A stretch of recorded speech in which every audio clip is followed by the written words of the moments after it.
Well, good afternoon. It is a Tuesday. We are back in action on Cardinal Cast. I am your host, Loni Watson, school counselor, and I'm here as always, with the principal, Jerry Mack of Chadron High School. Jerry, hello. Hey, hello. Welcome back from Labor Day weekend, too. So hopefully our students and our families got out there and got to kind of just take a break for a few days. We are here. We are live on Facebook. What's up, Facebook? I won't be looking at you as much, probably. We are live for the very first time on Instagram. Yes, you're welcome, Instagram. I hope we are live on the Chadron account. And so let us know, as always, if you're here, if you have a question, drop into our comment section.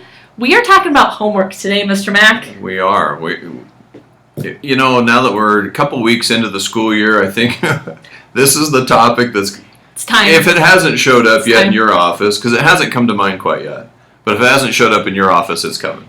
This is the season for any parent watching. The students know this is the season in the school counseling office where I have some tears on some self-doubt. I put out in my 5-bullet counseling Friday, I put out just like a little infographic about where fear kind of starts in the comfort zone and when like learning is growth, right? Where we grow and right before you start to grow, there's that self-doubt, unsure, fear of failure, all the things. So I'm seeing that in my office a little bit. Not too much, though. Our kids are pretty tough. We always talk about that. And that, with the fear and all that, is that whole mentality starts coming into play, too, with wanting to quit. Yes. Just wanting to quit. Like, give me a different class. Mm-hmm. I don't want the one with homework. Yeah. Dun, dun, dun. I want to go to college. I want a 4-year degree, but I don't want the high school class with homework. I don't want that homework. I don't really want homework either. I know, it's normal. I mean, I get it. Even us as adults, we want to quit all the time. It's like that's just part of what we have to practice is how to get through that. But at the same time, these students, they're learning time management. Yeah. They might be involved in activities and clubs, and they're just really busy, and some of them have part-time jobs. I mean, that's something that's different, I think, for the students. And they come through elementary school and into middle school, they just start to experience the busy schedule syndrome, I'll call it. Yeah. And then in high school, it usually does hit. So that's, I think, why the homework talk starts showing up. And parents, I'm guessing you might have had some homework talks already with your student. We'll see how that's going, but it's early in the semester, so if not, it's coming. It's coming. We're going to coach you up about that today. We've got some ideas about homework. We've spent a lot of time with high school kids, and so we kind of know the song and dance about homework a little bit. It's never necessarily fun. It's not a fun part of parenting. It's definitely not a fun part of being a student, but I think we can all sense value in putting in the extra work. So lots of times in my office, Mr. Mack, I get the question of phone rings, my kid's struggling in Algebra 1, my kid's struggling in science, are there any tutors available? So I'm interested, I think I know your answer on this one, but I'm interested. So the title today is, does your student need a tutor? Does your high school student need a tutor? Because tutors aren't bad, that's like a good thing, right? We're not trying to dog on the tutors here. Yeah, and in college, that's a whole nother realm of tutors are available to students. But in college, there's certain people that aren't as available because they have office hours versus high school. Because you know how I feel about does your student need a tutor? Does your student need a tutor? Yes or no, Mr. Mack? What do you think? No. Nah. No. Nope. And I'll tell you, I've got a list of reasons why. But if you really corner me that your student absolutely needs a tutor, then I will agree. I will provide the tutor. That tutor is going to be available for 30 minutes before the school day. That tutor is going to be available for 20, 30 minutes after every school day. Sounds amazing. And that tutor is going to be available on every one of our 1:30 outs. They're going to be dedicated and ready to serve your student for at least the first 45 minutes of the 1:30 dismissal. And does this cost money? And the tutor is free. We'll pay for it. Taxpayers are going to take care of it. So, yeah, we've got it all set up. Your tutor is ready. Your teachers are ready to be your tutors. That's the tutor. That's the truth. The tutor is the teacher. They're ready. They're there, you guys, and they're free. It's free. That's a lot of tutoring. And they already know the homework assignment when the student comes in. They'll go, I'm not sitting down with some college student or some private tutor in town. They already know the assignment, they know the skills that were covered, they know the expectations, they know what the paper that needs to look like that's going to get submitted. Yeah, we've got tutors available. They're there. And still to this day, you don't understand how much time it takes when you're not the person who teaches the class. Like, we both taught Algebra 2 at some point, and you can't tell me anyone in this hemisphere who has not taught Algebra 2 remembers how to complete the square. Oh. Like, right? Completing That's the square. true. You just don't do it. You could be the most brilliant, bright Very person in the world, specific. but it's a very specific. You guys are probably like, what is completing the square? YouTube it. Yeah. You can YouTube it. It's not that fun. Exactly. But we know how to do that because we taught Algebra 2.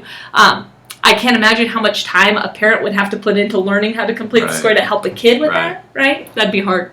Our Facebook world went down a little bit. So You know, and We'll come back. in elementary and probably for part of middle school, almost any topic, a parent is a pretty good tutor. Yes. Accessible as far as knowing the material.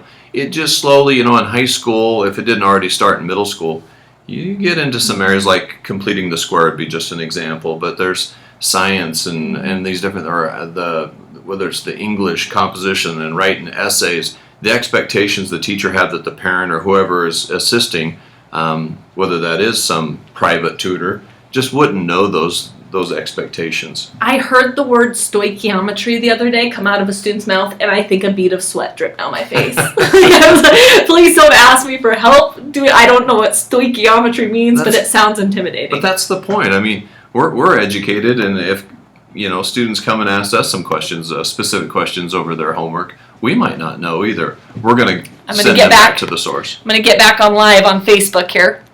It wouldn't be a Cardinal Cast if we didn't have a few technical difficulties. Hello, we're back, Hey, Facebook. welcome back, Facebook. Well, hey, I was talking about how stoichiometry stresses me out. I don't even know what it means. Can't imagine to be a parent of a high school kid trying to learn stoichiometry. Or to spell it. No, don't ask me to spell At least anything. you pronounced it a few times. I don't think I could get I that had far. to practice before the podcast started. So I've got a tip I want to give every parent. I've been reading a lot about this. There's a couple, and I think I might post them in our show links below. There's a couple books I'm reading. There's a couple people I follow on Instagram, and the experts say all the psychology says anymore is trying not to have homework fights at home. So the experts, the psychiatrists, the leading educational specialists in the world are saying, don't fight with your kids on homework. So here's what they're telling, the tips and tricks is, if you are starting to have those battles at home, just to say, kind of like I talked about the communication with texting, when you want to text that thing, just text I love you instead. What the phrase I keep hearing is, I love you too much to fight about homework. So when the fight starts, remind yourself, remind your student, I love you too much to fight about homework. Because at this age, I don't know how you feel about it, Mr. Mack, but at this age, could you force a kid to learn anything? I mean, can you force a kid to do anything when they're 16 or 17? Exactly. We talk, just as a teacher, we talk about this all the time, that you can't, there's the old saying about leading the horse to water, you can't make him drink, but you can't force anything in the classroom. I mean, it's the whole trick to being one of those really distinguished educators is to get students to want that for themselves. That's what teaching is about. Absolutely. Yeah. Absolutely. So, parents, if you're starting to fight about the homework's not coming in, just try it. I love you too much to fight about homework. So what we have to move away from, and this is us as educators too, we have to move away from the dictator when it comes to homework, and we have to move to the consultant. The consultant. The consultant. So when I say the word consultant, it might be changing our language up a little bit to, and I use this with kids all the time, instead of, do you have your homework done? Where I sound like I'm a nag. Well, I am a nag. So number one, I am a nag. So I sound naggy, to change to, do you have a plan? Okay. Do you have a plan for your homework? Do you need my assistance? Is there anything I can do to help? So you sound like a counselor now. I'm a counselor. I'm a counselor in my heart. But I think those are things parents can use too, rather than fighting. Agreed. And that is parenting. Parenting is knowing and having those skills in the toolbox, those tools in the toolbox that I can go. Sometimes as a parent we have to be in dictator mode. Yeah. But you just can't stay there. I guess that's what we're saying is don't live there and don't let that be your main one. You're going to have to be in consultant mode, counseling mode, and yeah. But makes sense. What do we tell those kids when we let them quit? Like, let's say it was the homework. Whoa! What are we letting them quit? Well, I'm not going to let them quit, but whoa. I worry about that, and I'll just agree. say this because if whether it's like pulling a kid out of class 3 weeks in or anything, all we're telling those kids is that we didn't believe they could do it. And I personally would rather see a kid stay in, struggle, have consultants to help, use before and after school with their teacher, build a relationship. Me personally, I would rather have that than to pull a kid and say, I don't think you can do it. Agreed. And as you know, we've talked about this at a staff meeting. I pulled some data from last year over some of the harder classes we have in the building, big homework expectations. Students who take those classes and still struggle, and I even showed them the actual data of a student who I think ended up with failing the class for the semester. That student's ACT score jumped like 4 points from being in there from previous, because that student had taken the ACT before they took this challenging class.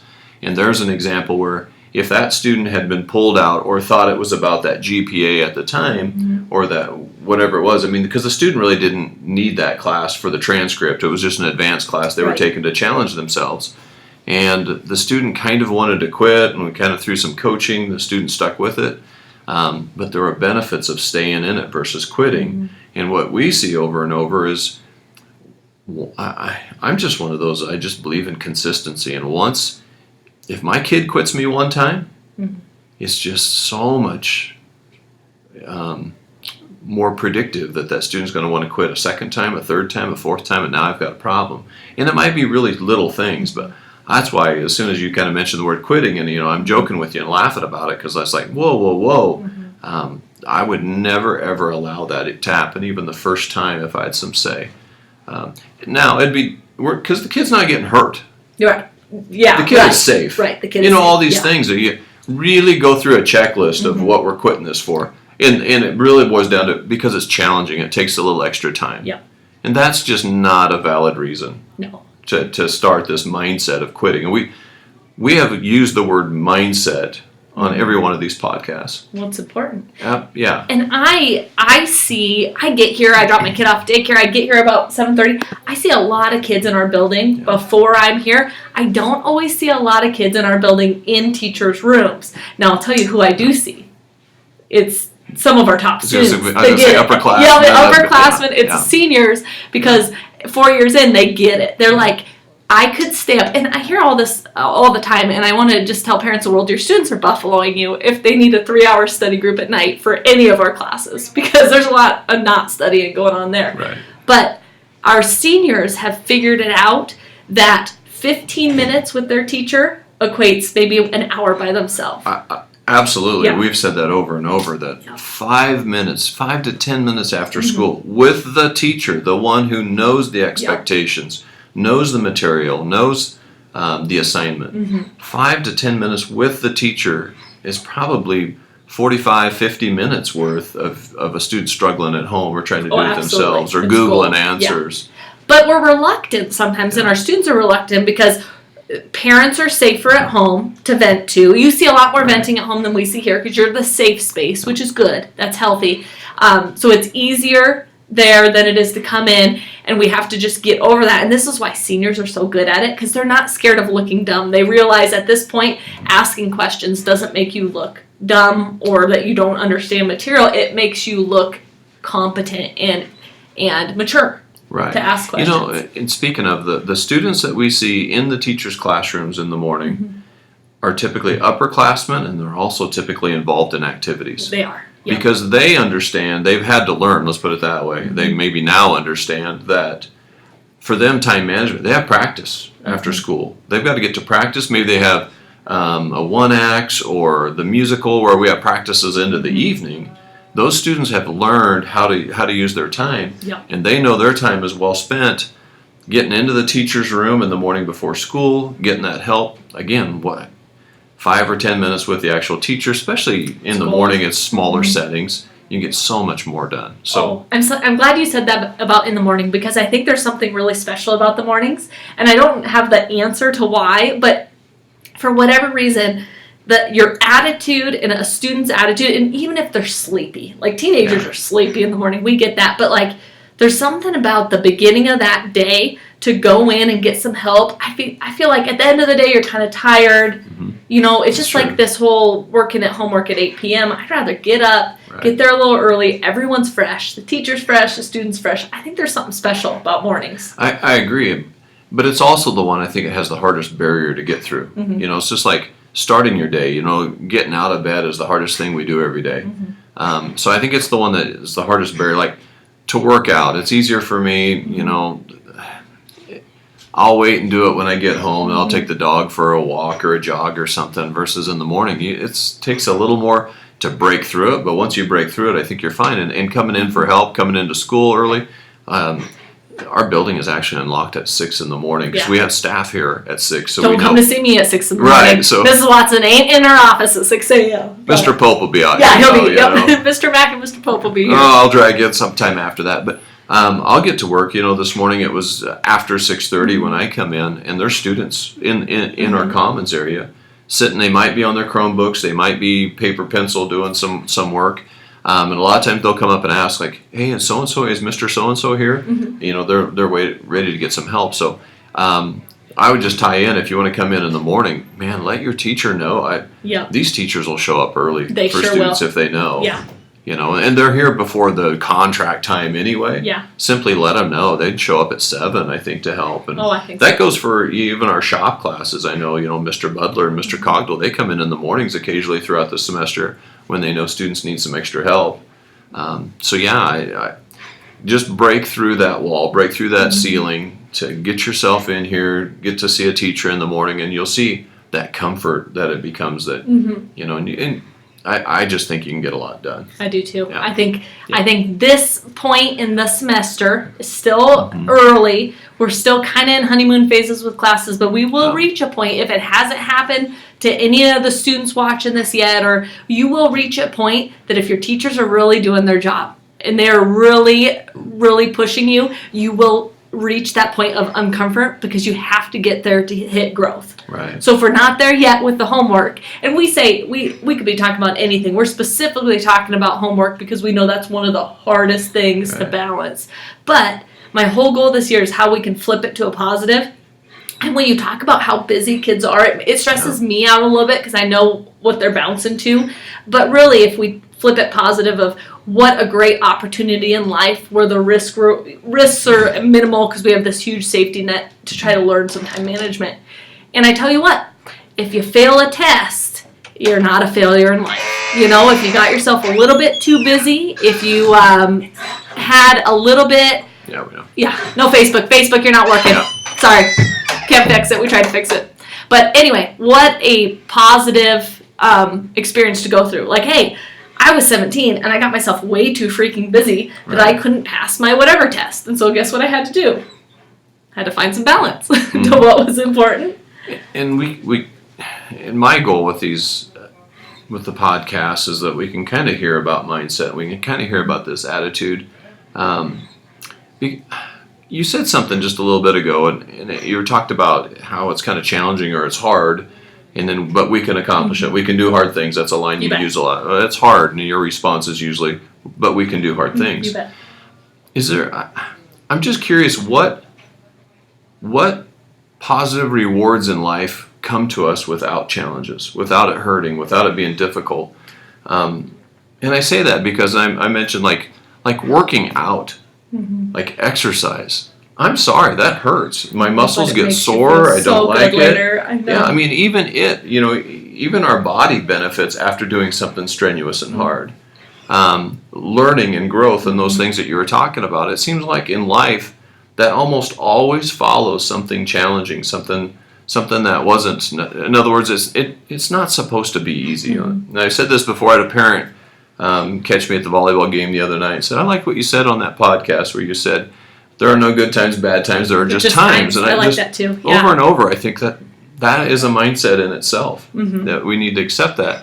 But the other thing to accept is it's supposed to be challenging. That's when we're growing. That's when we're learning. We're getting through some challenges. Okay, and I'm going to add something to that because it just sparked. Have I ever told you about my Brene Brown obsession? Bring it. Okay, so I love Brene Brown, and she has written all these books about leadership and self-growth and development. And she has this Netflix special, and in it, she is talking to a whole auditorium of veterans. Okay. And these veterans have been through, all of them have been deployed, they've been through war, and she asked them, and her big thing is about vulnerability. So I'm going to pair that, like what good can come without some, or what growth can come without challenge. She says that there's no courage without vulnerability. And what she says, and I'm going to relate this back to homework, but what she says is to this whole room of vets is, can somebody in this room tell me a time where you were courageous and it didn't take vulnerability? And actually, they wheeled up a paraplegic. And no, it was just dead silent. The whole auditorium was silent. And one of his buddies wheeled up this paraplegic and said, ma'am, there's no courage without vulnerability. I should know. And it was like, oh, it's so true. Yeah. But I think about that. Some of the reasons I think students don't go to get help, like they're more comfortable with a private tutor because it takes a level of vulnerability to say, hey, Mr. Mack, I know you tried to teach this to me to your best ability. I just didn't get it. Right. Right. It takes some courage to do that. So anyway, Brene Brown, fangirl. And putting yourself out there, facing, us trying these videos is just a small piece of us putting ourselves out there, being vulnerable, taking, courage, and we've messed this up more times than we've got it right. Facebook is down now. Whatever, we don't like Facebook today, we'll get out there. But it's the same thing, like seeing myself, there's just all these things that hopefully we're modeling. Hopefully that's part of what parents and students can get out of this, but the message and what we're trying to drive home, I agree with that 100%. That I used to talk to students and my own children, I guess, growing up, like, I just don't recall saying no a whole lot. I don't recall having a lot of regrets for saying no to new things that I'm scared to. I remember one time they asked me, I was coaching football and kind of winding down the coaching thing. Like, hey, do you want to announce the football games? I'm like, my personal fear that people don't know and I'm going to announce this publicly is public speaking. Speaking in front of people, I just get so scared, so You're really nervous. good at it for being so nervous. And that's that whole, you just got to fake it till you make it. I have that mantra we shared before. High school graduation, my first couple graduations, standing on my knees are just shaking behind the podium. And they're like, do you want to announce a football game? I'm like, oh, and I would like butcher names because I'd get so in my head, like my learning disability is like a weird dyslexia. And I'd be calling names and mispronouncing because you can tell when I'm nervous because it's going to be all over the place. But just different experiences in my life that, people would say, hey, do you want to do that? I'm like, oh my gosh, I'm so scared of that. Okay. Yeah. But that's that vulnerability, that's that courage to do it. And then you learn something from it. And by the way, it's not comfortable. It's not comfortable at first. Let's put it that way. And then we kind of get to a spot that, I don't know if it ever becomes real comfortable, maybe some of that. But I think with that, we build, our courage inside, our confidence inside. And I think that's where we would do harm to students is allowing them to quit before they've even had the chance to be vulnerable. You bet. Because now we're teaching them, don't put yourself out there. Don't risk it. Don't. It's a challenging class.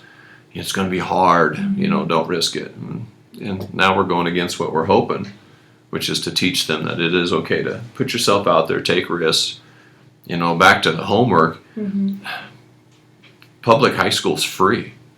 If you're telling us you want to go to college and you're saying you want to go into engineering or whatever, then you need to, we've got some classes here that is important for you to take. Gonna have to open your books up, kids. Yeah. Gonna have to open them. Do a little bit of reading. Mama can't read it for you. We love reading. Read your little kitty books, but you gotta stoichiometry. You might learn how to study. You might. For the first time. You might if you might have to review the notes. Which is the number one thing college kids come back and tell us is that our teachers are so good and so helpful in class that they almost wished they would have had more homework because they didn't learn how to study, which is a whole issue in itself. But we're working on it. So we need them to be challenged. There's an example that the feedback we get is the students do need to be challenged before they leave us, and they're paying for classes. they need to be challenged. And I think the balance of it, and we're just going to wrap this all back up in a package, is that students watching this, you got to find what works for you. I'm throwing it out there that I personally think your teachers are the number one tutors. I think you're wasting your money and you're wasting somebody else's good time if you're trying to have them learn the material and teach you at the same time when we have these awesome teachers here.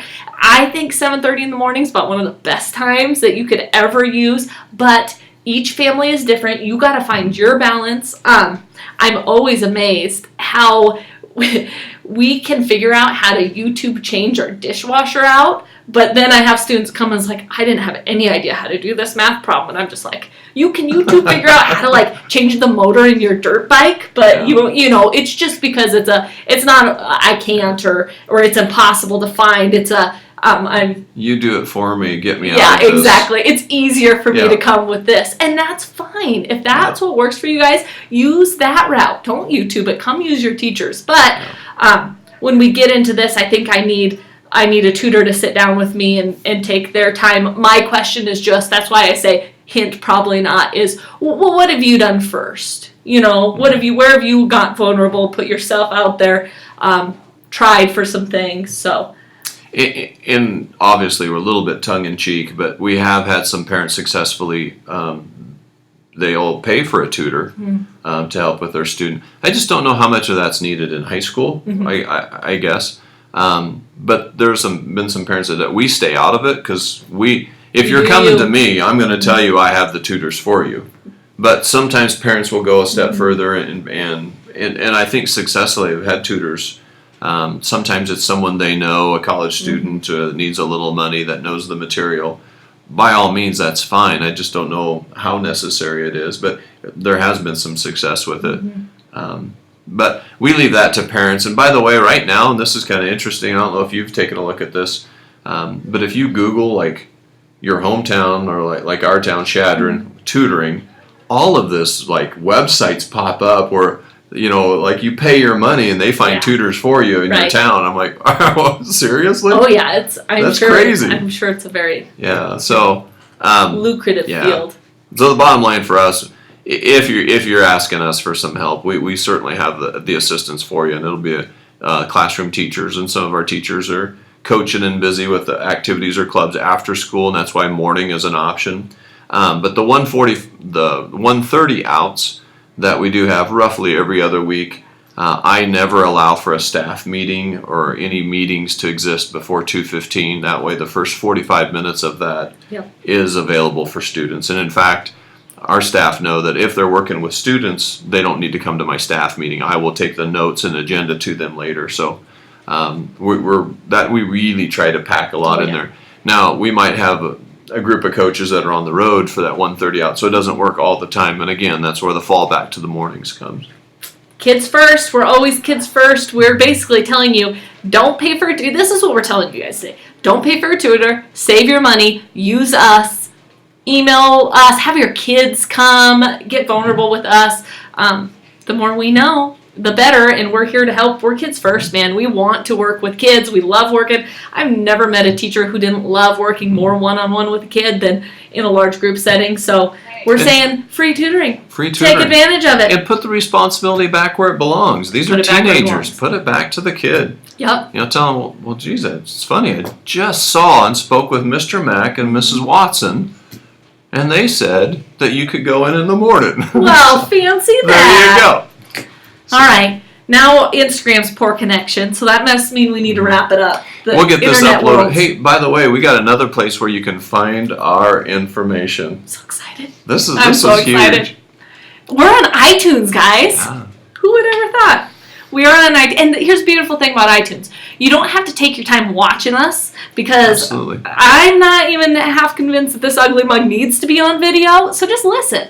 So plug it in. I said my favorite is when I'm mowing. I think Mr. Mack said when he's driving. Put in earphones, and then you can do whatever it is you were going to do anyway and get some info, some intel. I talked to the parents at an open house here a couple of weeks ago, and I told them how podcasts have just changed my world.